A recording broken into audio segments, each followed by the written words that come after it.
Welcome to the Office of Undergraduate Research Education Series. Today's session is on One Artist Studio Practice. This is a virtual event, so it's being recorded. So we ask everyone to mute yourself and turn off your camera to ensure the best experience. If you have any questions, you can use the chat feature or unmute yourself when invited by the speaker, but we will do Q&A at the end of the presentation. This is the event evaluation. We would love everyone to complete this at the end of the presentation, but we want to remind the Europe, Wilkes, and early exploration scholars that you must complete this evaluation in order to receive credit for attending today. And the mission of the Office of Undergraduate Research is to facilitate and promote undergraduate, student, faculty, collaborative research, and creative works in all disciplines throughout the U campus. And we would like to acknowledge that this land, which is named for the Ute tribe, is the traditional and ancestral homeland of the Shoshone, Paiute, Goshute, and Ute tribes. The Ute recognizes and respects the enduring relationship that exists between many indigenous peoples and their traditional homelands. We respect the sovereign relationship between tribes, states, and the federal government, and we affirm the Ute's commitment to a partnership with Native nations and urban Indian communities through research, education, and community outreach activities. And now I'd like to introduce our speaker today. It's Maureen O'Hara-Ure. She is a professor lecturer in art and art history. Thanks, Shelley. First of all, I'd like to thank Europe for this invitation to talk about research in the creative fields. And particularly, I'd like to thank them for the support they've offered my students and my own research, my own projects over, I had to do the math, over 25 years.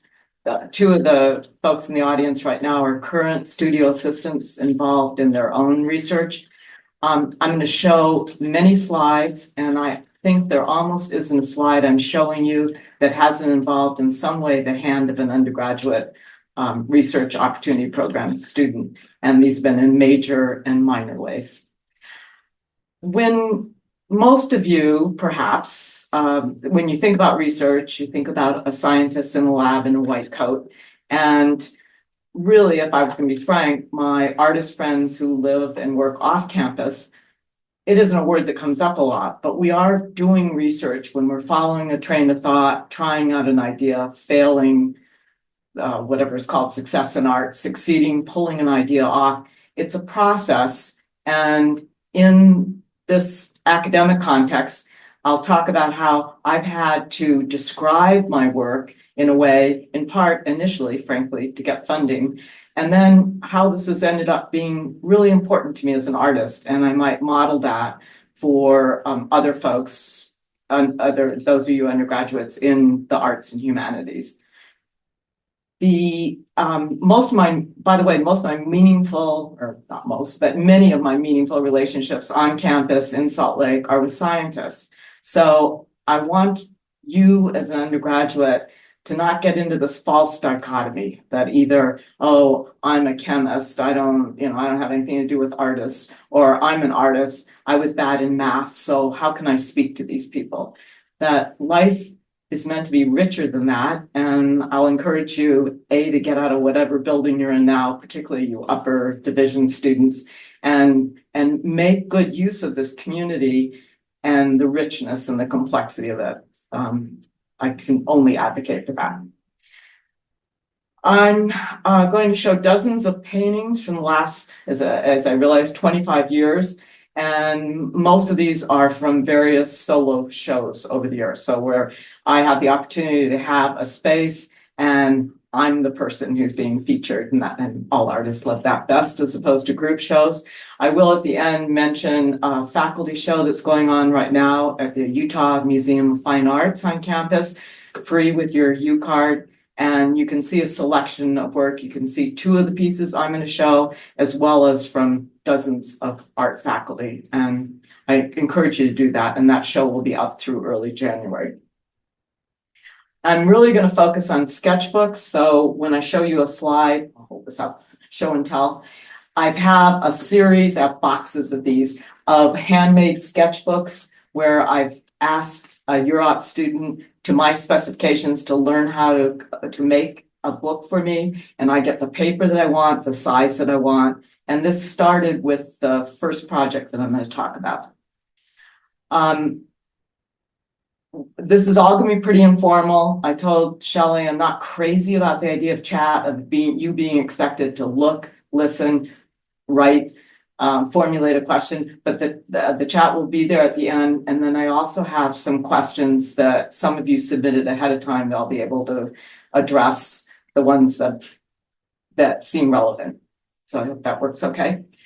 And so, first of all, before I start with the first slides, I'm going to talk about the first time that I actually started thinking as an artist, as a professor, more formally about research.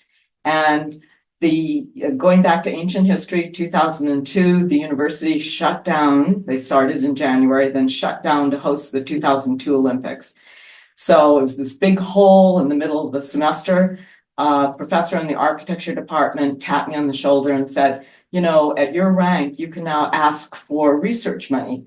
And I thought, oh boy, that sounds painful to have to write something. And I had to craft a proposal that would be acceptable to that chemistry professor, to the English professor, to the history professor, that made me sound like I wasn't just going to do something really fun, which was my original motivation, that I wanted to go to Italy during the Olympics and draw for 18 days.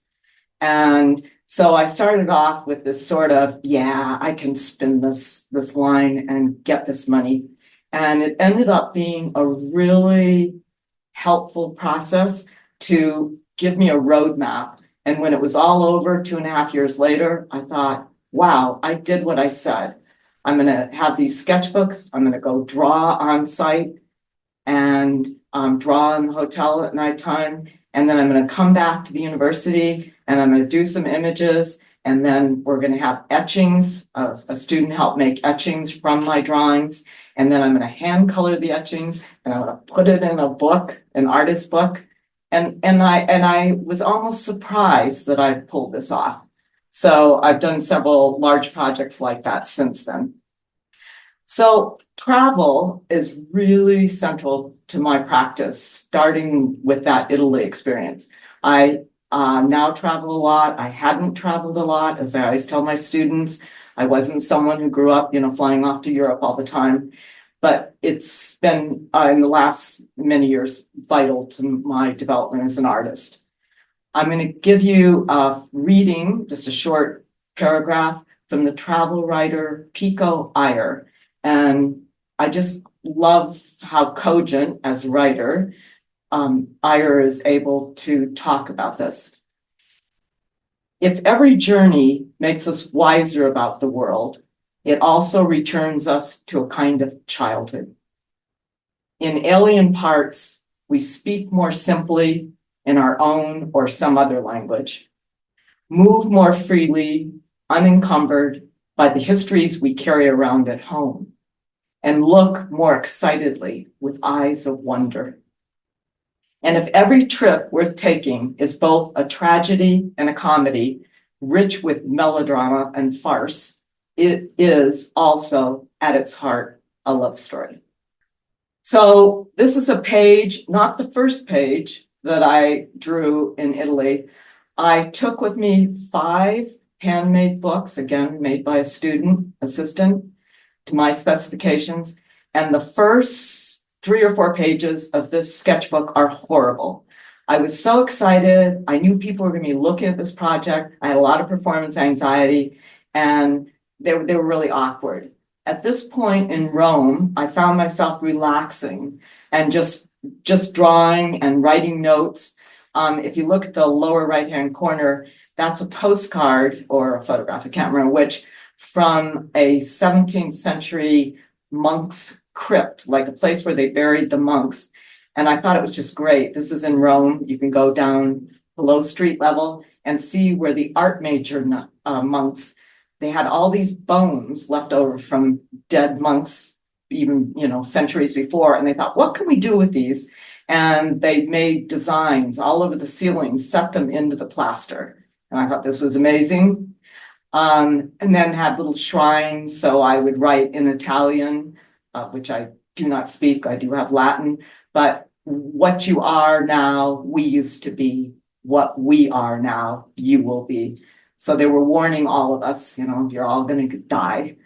I would start drawing everything. I drew the compass that I bought. I kept getting lost. I had a horrible sense of direction. And I talked to my mom long distance, which was a big deal in those days, long distance from Europe.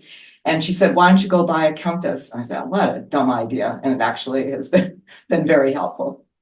That was in Rome, and then many pages later, actually a book later, I'm in Florence, and I'll frequently mark what I'm drawing from. It might be a little, corner on the far right here on the sketchbook, a corner of a boat in some sort of landscape that I long forgotten.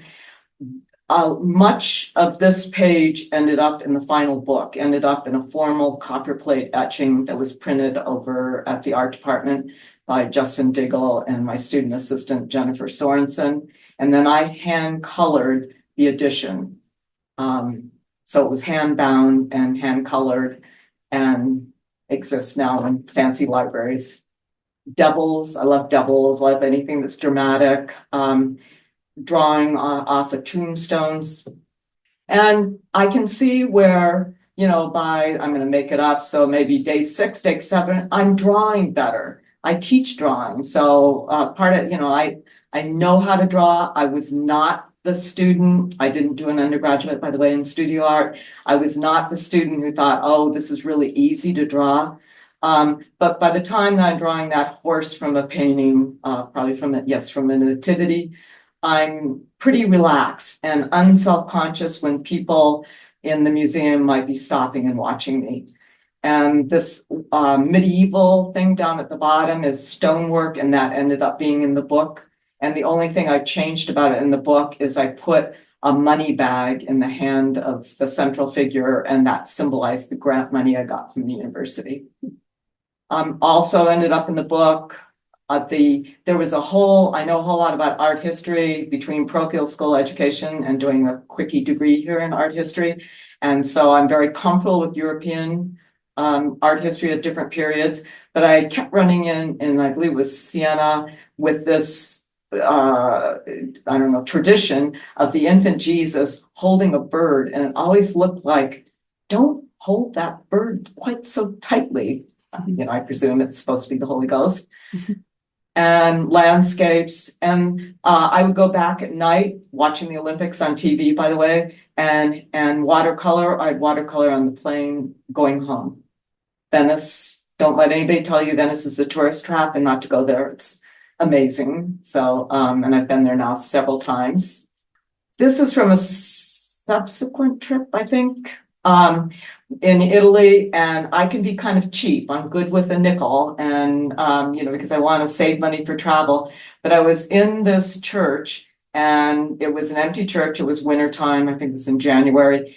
And a family had put a euro coin in the machine, which turned the light on underneath the altar. And they're going, oh, this is amazing. Look at this. And they're thinking this is really cool. And then the light goes off and they leave. And I thought, what's going on there? So I spring for a euro, and I look down below this church altar, and there is a Roman, like a 2nd century mosaic floor with water, with koi, with goldfish, big goldfish swimming around in it. And I thought, well, this is pretty wild.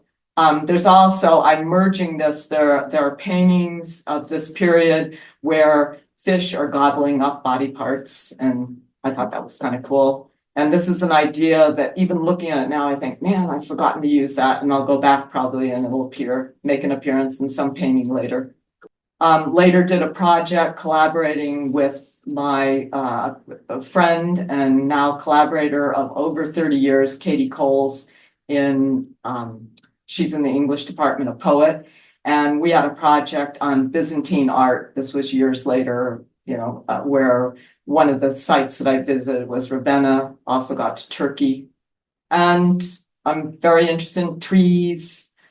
So these make an appearance, you'll see in the work later, drawing on site. This was from a later trip in Herculaneum and drawing from a mosaic. And then I will make little notes about what's going on, what was all messed up, what happened, what was good. So this was in Naples in the Archaeology Museum.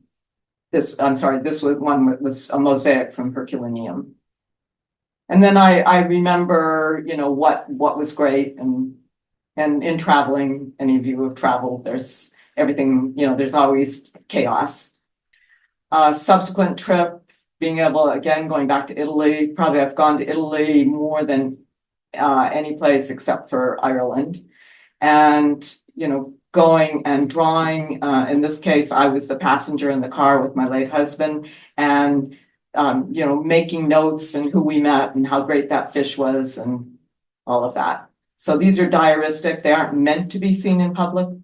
One tip that I have for the art majors is I never leave or start a project with an empty sketchbook. So here I was going to Ireland and I glued down a Xerox of someone else's drawing from the 1700s, and then my figure at the left.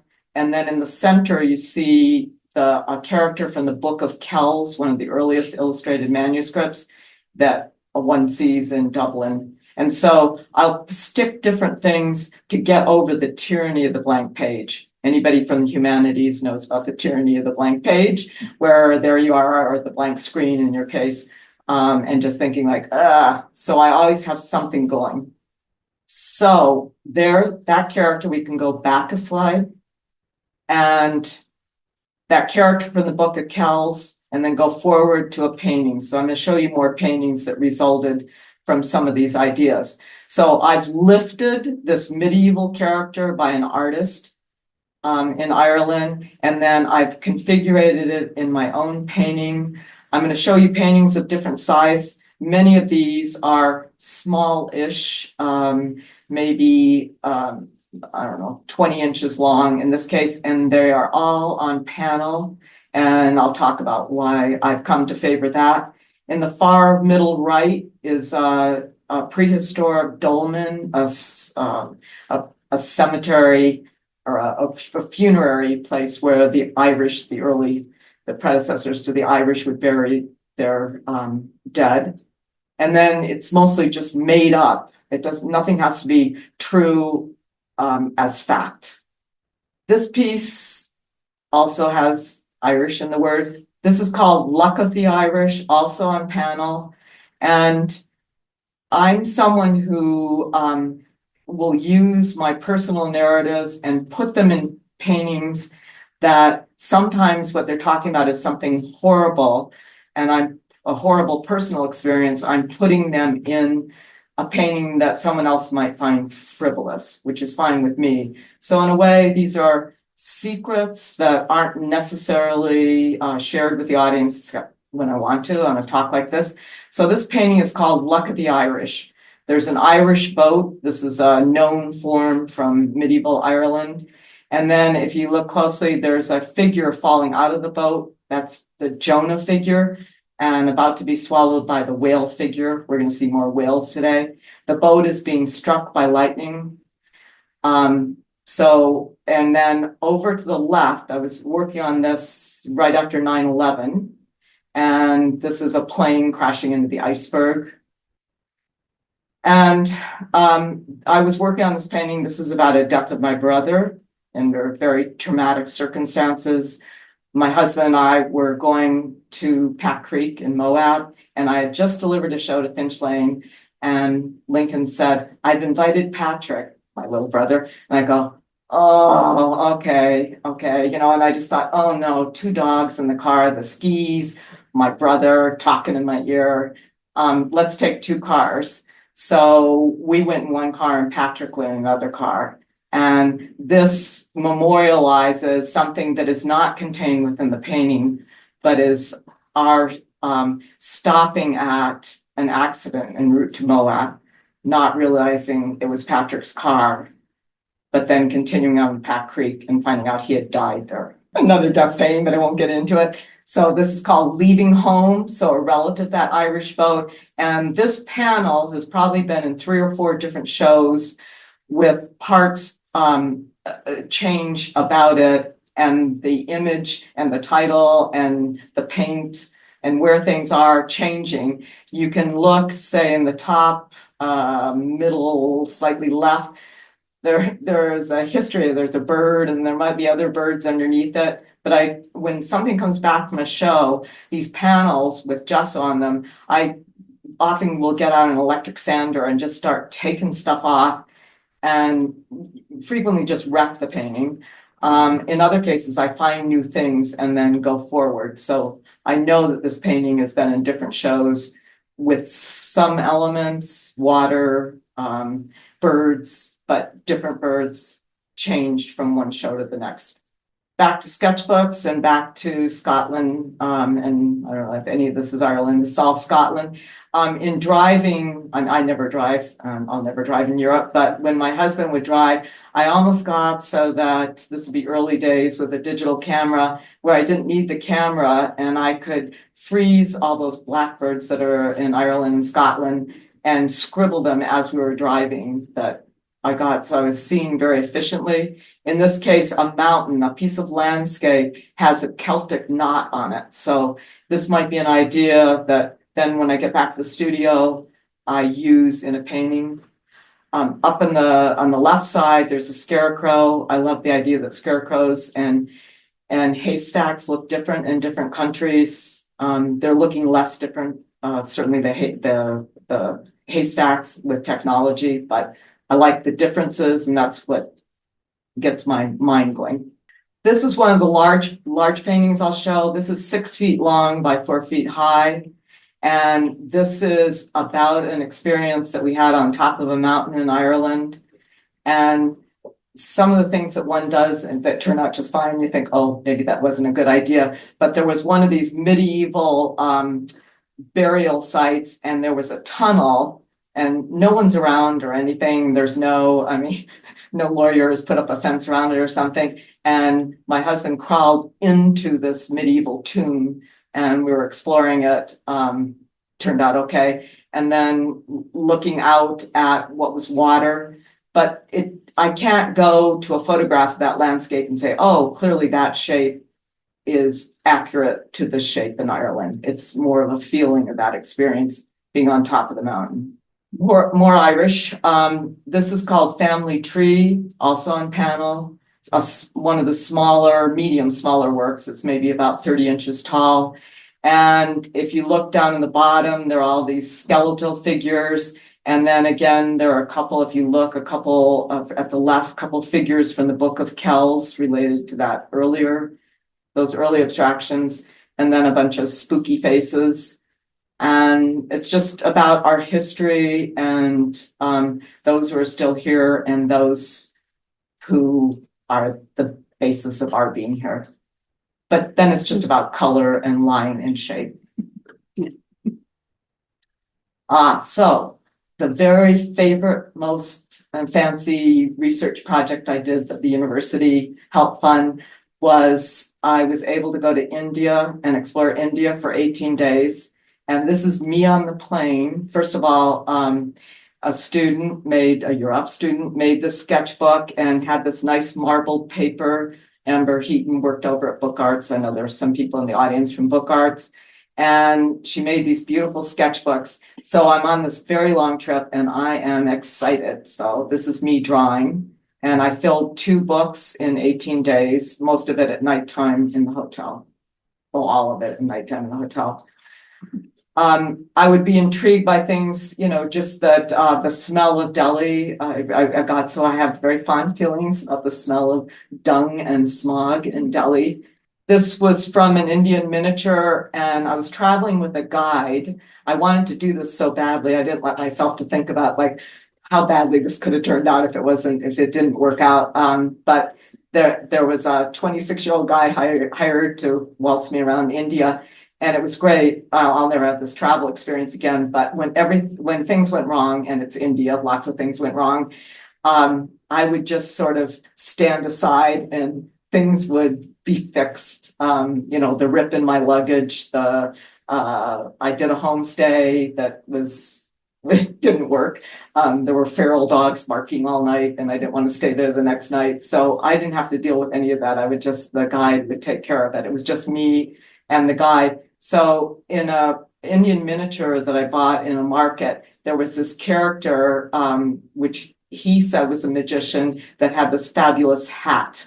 And I've always wanted to use this image. Down in the lower left, my Sikh cabbie, they pronounce it Sikh, what we more commonly hear as Sikh. And he had all of his prophets. They're lined up in these plastic pictures along the taxi cab, the front of the taxi cab. And this is me again drawing back in the hotel. I'm in Agra. Traveling in India, I would see something that looked to me like out of Snoopy and Charlie Brown's little wood lemonade stand or whatever that is, where in Snoopy it would say the doctor is in, and I would have this smiling, toothy grin there. And finally I realized that's where if you need your tooth pulled, you just pull up at the side of the road and they've got the pliers to take care of it. Once we were at lunch and I'm sitting there and a bird shats upon my head as I'm sitting there, and the guide goes, very lucky, very lucky. And so, I go, oh, he'd say that to all the tourists. And so we talked about what was lucky. And he told me 2 parrots, the 7 sacred rivers, glass breaking, what was the other one? A bird dropping on a person's head. And then those were good omens. Bad omens were a forehead without a tilak, a flower without a frog, and a woman without a husband. So, and as I traveled, I just kept all my feminist opinions to myself. I just took everything in. It was an interesting 18 days. More haystacks. We're still in India. And that bird form was hand painted on the back of a truck that we were following for many, many miles, and ended up being in the book I did about India that was printed over at Book Arts. So that was one book. The next book, this is just me drawing from a graphic on the hotel steps and developing that further, trying to make a connection between smoke and the graphic and the snake and just the curvilinear line. Rajasthan, I was taken to a painting school and saw the young kids grinding up pigments for paint. This is a painting, and this ended up being on the cover of the New England Review. This is a formal painting. You can see the difference between raw ideas in the sketchbook and something like this, where I'm developing this over a period of several months.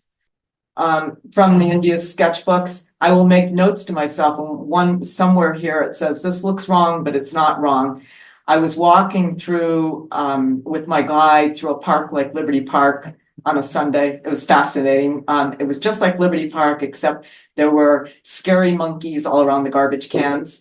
And when I went to reach for my brand new digital camera, this is 2006, I think, the guide sort of slapped my hand down. He goes, no, they don't like that. Don't try to photograph the monkeys, they'll come over and see us. But there were these limestone deities, and Sarasvati is the goddess of learning, and I love that. But all of the limestone 19th century sculptures were painted, but they were painted off, my art students know the term off register. So the paint on her mouth didn't match the 3-dimensional shape. And then I wrote, she looks quite alarmed. More back in the hotel, drawing storks out my window, drawing what was on the trucks. The trucks were amazing. It said Mother India, God is great, Krishna. And even the serial numbers like we have on the side of Western trucks would all be hand painted. And it was just delightful. It was just a feast. A painting that started with that sketchbook, and I can't be dependent on titles, but titles sometimes are just a little sweet sauce for me or for the audience if someone bothers to read the title. So this painting is called Odd Duck, as in I'm an odd duck and that's an odd duck. It's a great looking stork or whatever, but not acceptable as a duck. And I just, that in a way, it was a self-portrait for anybody who finds me odd. This painting, when I met with the people from Europe, I said, oh, okay, so everybody knows John Francis and Leslie Francis. Those of you who know John, and who used to be in undergraduate studies, and John and Leslie professors at the U. And they bought this painting. This is called The Art of Conversation. And they're both good talkers and appreciated as a couple. I think the idea that sometimes one does have to tile and speak up, quit talking. That's a small painting. More pages from the India sketchbooks. If you've traveled in areas where restrooms become very important to you, I was collecting all the different washroom graphics, and I like the idea of the men and women headed in different directions.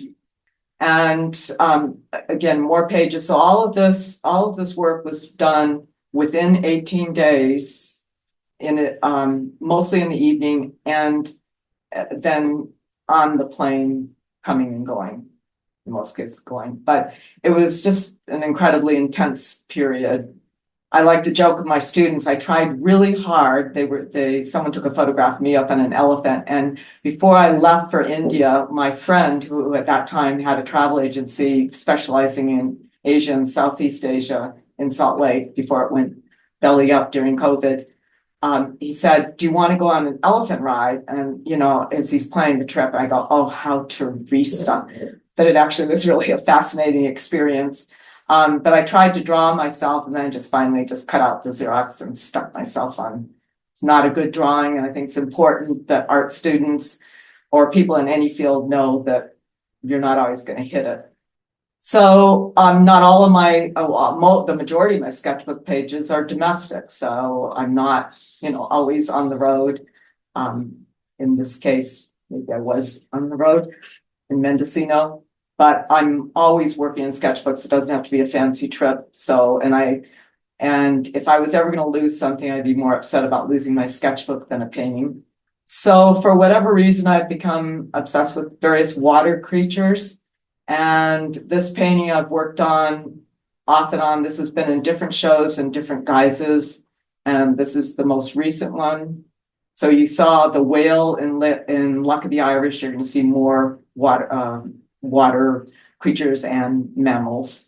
The idea of the whale, this is a medieval Bible that was meant to be useful for an illiterate population. Obviously, there's some text, but if you look in the middle right, there's a Jonah figure with a whale. And this is an image that I found arresting. And I borrowed it for this small painting, Deluge. So I've taken that very same form down there and embellished it.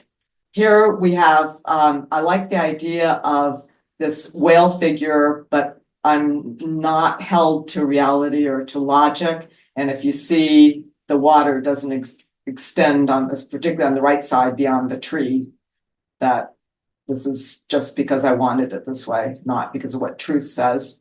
So this is an installation shot from the previous faculty show. And if you remember, I said there isn't a slide you're looking at that a Europe student, a talented Europe student, hasn't had a hand in.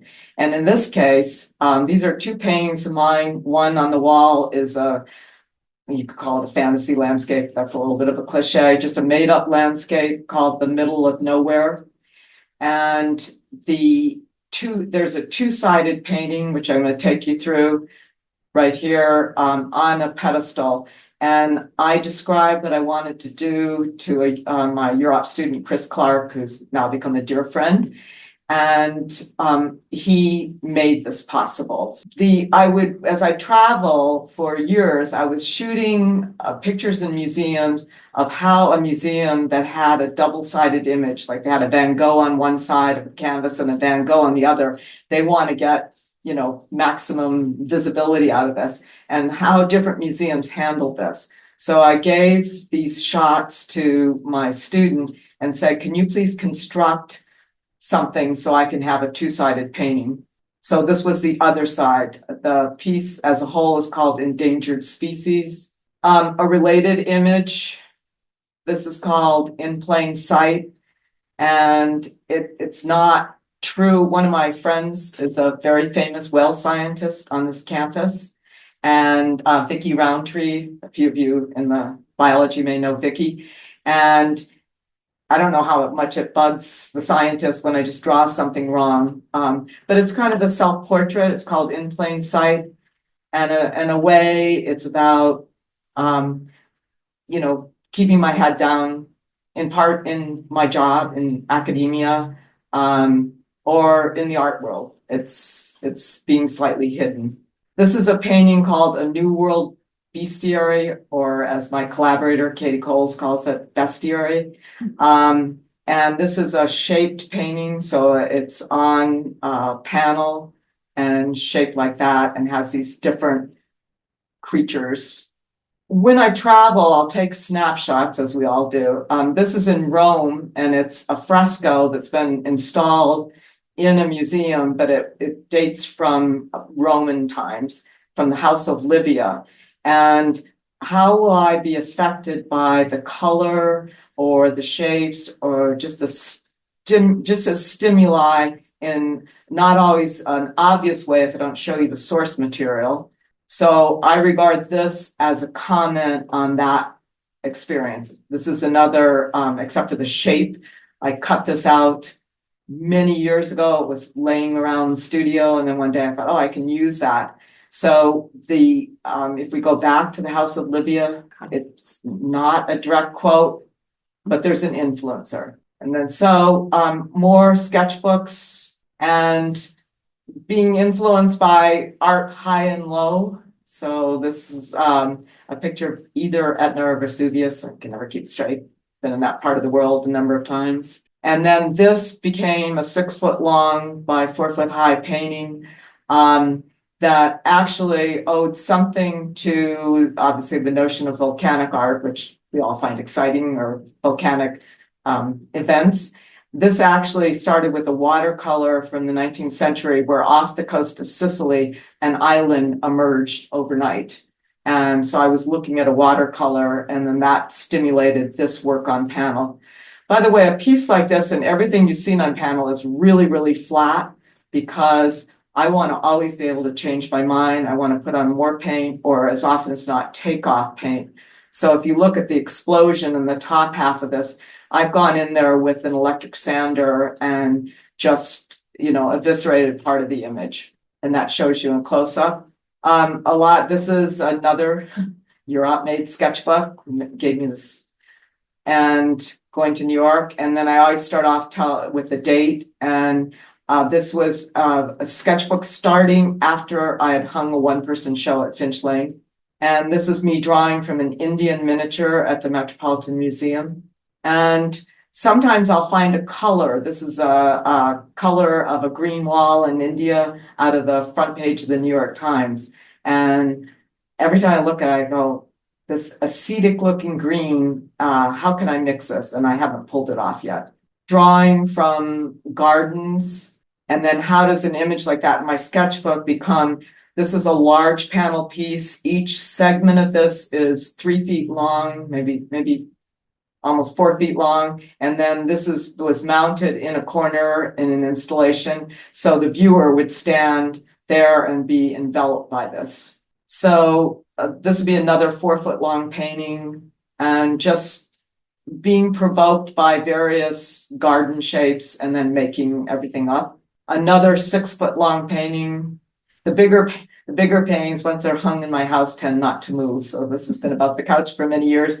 And my golden retriever will, dogs aren't supposed to be able to read flat images. If you've ever had an animal that looks in the mirror for a minute and then just the brain explodes and they just does not compute and they look away, my golden retriever will look at this character down the lower right for a few minutes and then, just stops it.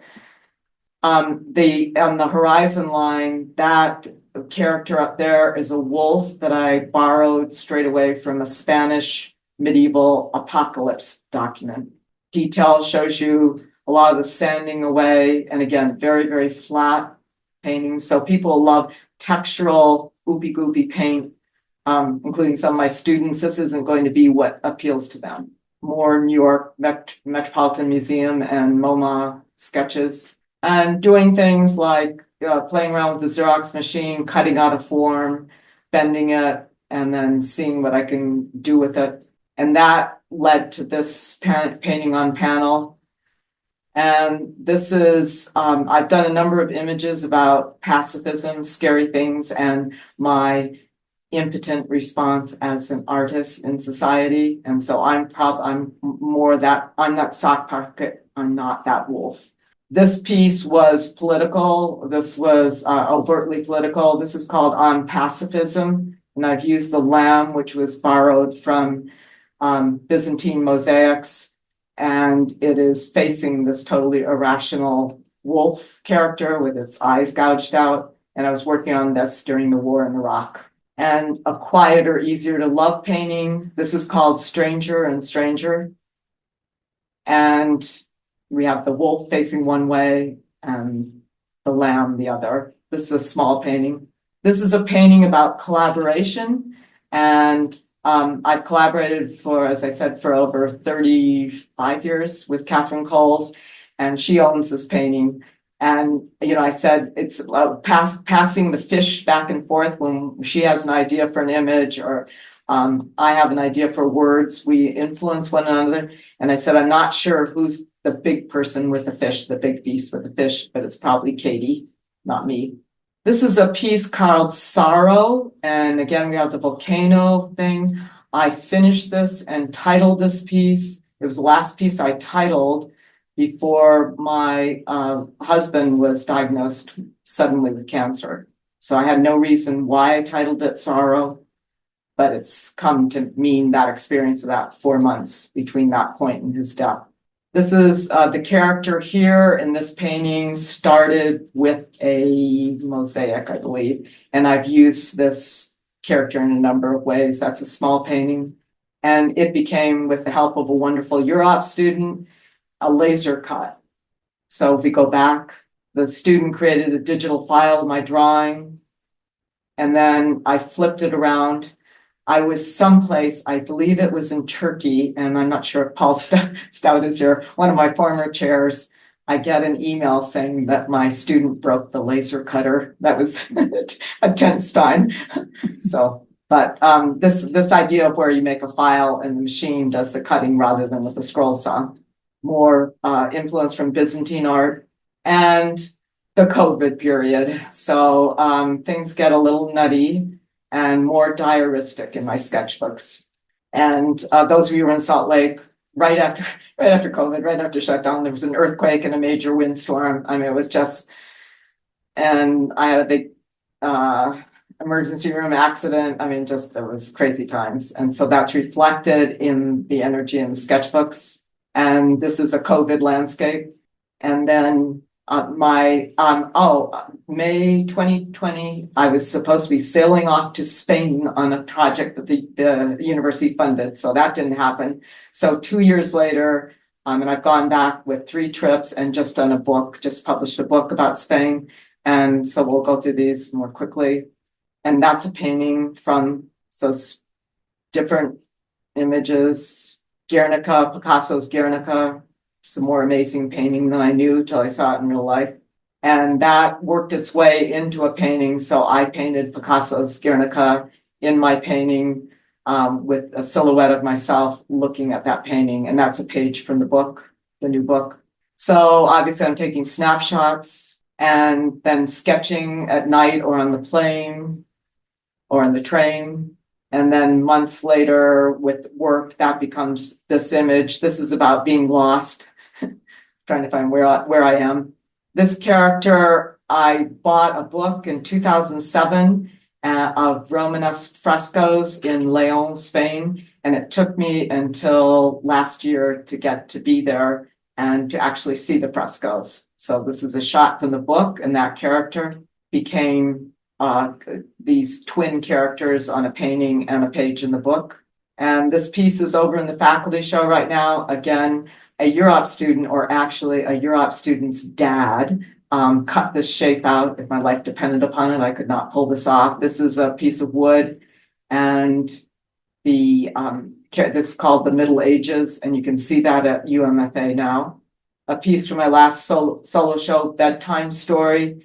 So I don't stand next to my paintings and explain where the ideas came from in a show. In this case, I've grown up looking at crucifixion pictures, and there's always this ladder and based in rocks. This is not about crucifixion.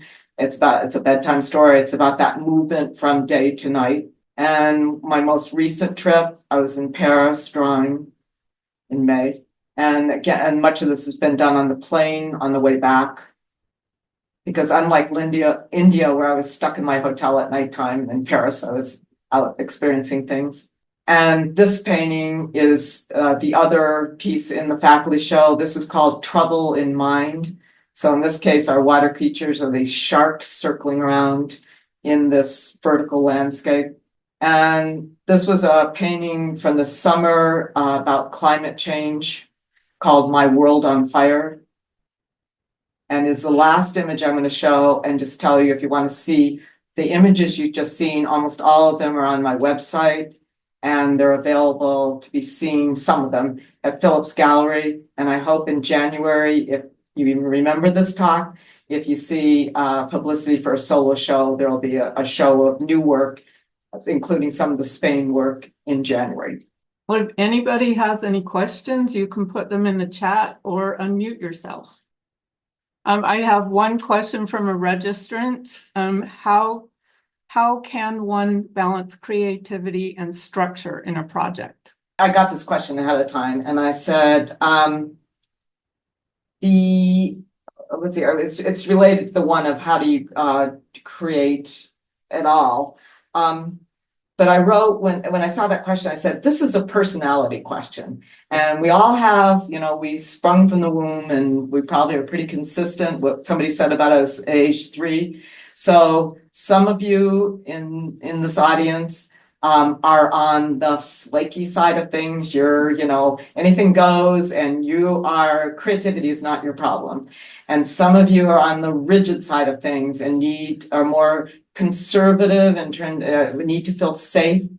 And in both cases, you need to engage that other side. So the anything goes person it has a hard time, maybe when there's a show and the work was due on January 20th, actually having a show to deliver. And I've had friends where that's happened. It's not been pretty.